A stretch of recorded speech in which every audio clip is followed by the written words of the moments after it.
Jaliyada Soomaaliyeed ee ku nool dalka Uganda ee ka soo jeeda deegaanada Puntland ayaa ugu baaqay in musharaxiinta u tartamaysa xilka madaxtinimada Puntland ay ilaaliyaan xasiloonida inta lagu jiro marxaladda doorashada.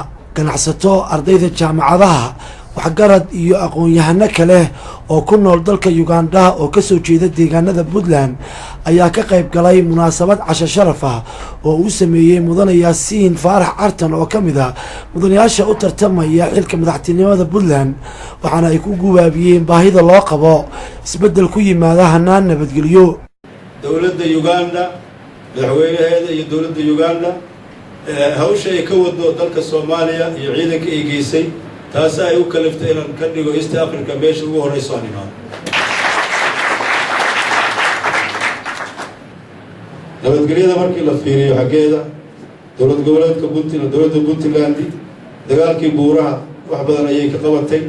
dagaalkaas runtii ah dagaal dhaqaale badan oo ku baxay, dad badan ay ku dhinteen, khasaaro weyn oo ka yimid. isla markaasna markii adana dhinaca laga fiiriyo waa waqtiga ugu dhibaato badnaa oo dad badan ay Puntland Israa'iilka ku dhintaan ama lagu dilo.